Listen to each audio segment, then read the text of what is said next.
Media के friends का स्वागत है। इससे पहले कि मैं आज के विषय पे कुछ बोलूं, मेरी आप सब लोगों से अपील है, क्योंकि लास्ट ईयर हमने प्रेस कॉन्फ्रेंस की थी जुलाई में और एक्सपोज की थी कैसे 2023 की रैगिंग एक्सपोज की गई। मेरी आपसे रिक्वेस्ट है, जिन पे हम एलिगेशंस लगाते हैं, हमारी जो एलिगेशन है उसका जवाब उनसे लेके आइए।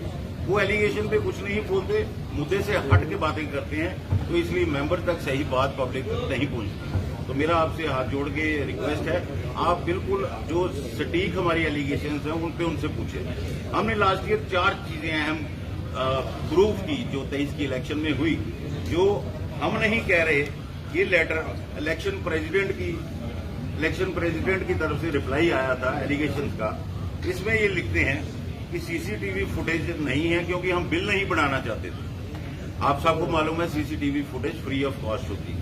इन्होंने जानबूझ के सीसीटीवी बंद करवाए ताकि कोई भी चीज कैप्चर ना हो सके।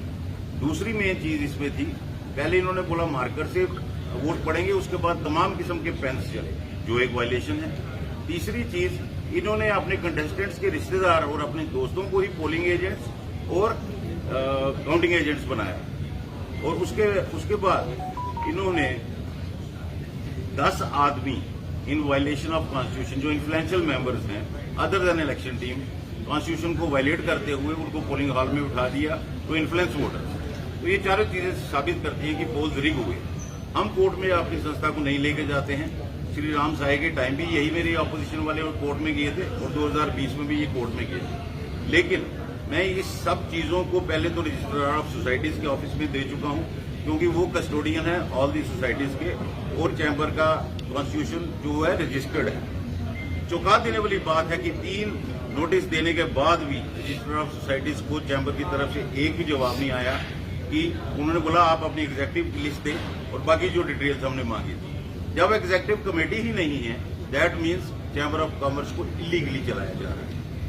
अब लास्ट नोटिस जो ये देखिए 7 तारीख का लास्ट शो कॉज नोटिस है, ये दिया है रजिस्टर ऑफ कंपनीज के ऑफिस से, और 11 तारीख तक इनको जवाब देना है, नहीं तो वो एज पर रूल्स एक्शन करेंगे।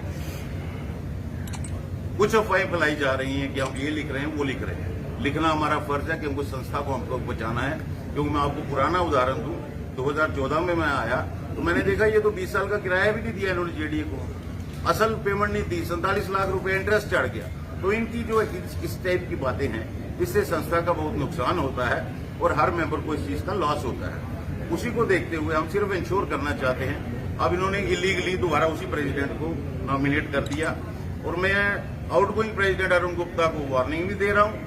और उनके जो शब्द उन्होंने इस्तेमाल किए उस दिन कि जिनको ये इलेक्शन प्रेसिडेंट मंजूर नहीं, वो चैम्बर हाउस से बाहर चले। मैं एक चीज क्लियर कर दूं, जम्मू शहर में जो संस्थाओं पे कब्जा करने की प्रथा शुरू हो गई है, तो ये आउटगोइंग प्रेसिडेंट को मालूम होना चाहिए कि चैम्बर हाउस की lease deed chamber of commerce के मेंबर्स के नाम है। थ्रू राकेश गुप्ता 2059 तक 40 साल की लीज है। वो चश्मा पहन के एक बार देखे, और किसी भी मेंबर को, आदमी को ये मत बोले कि बाहर चले जाओ। हर इंसान को राइट है प्रोटेस्ट करने का।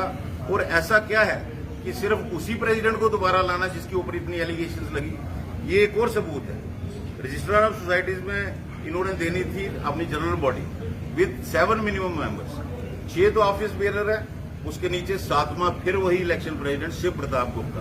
तो ऐसा क्या नजदीकी है कि इनको 3000 आदमियों में और कोई सक्षम नजर नहीं आता। हमारी सिंपल डिमांड है neutral president, neutral polling staff. अब ये चाहे इलीगली इन्होंने किया है, लेकिन हम इलेक्शन प्रोसेस को रोकना नहीं चाहते। As responsible members of chamber already वो डिले हो चुकी है। हम सिर्फ चाहते हैं जो प्रशासन को, रजिस्ट्रार को लिख रहे हैं कि कोई ना कोई इनके ऊपर सुपरविजन के लिए बैठे। और ये बार बार जो बोलते हैं, पिछली बार मैजिस्ट्रेट था, पुलिस था, इनको इतनी अंग्रेजी समझ आनी चाहिए, प्रेजेंस और सुपरविजन में फर्क होता है। They were present to ensure law and order.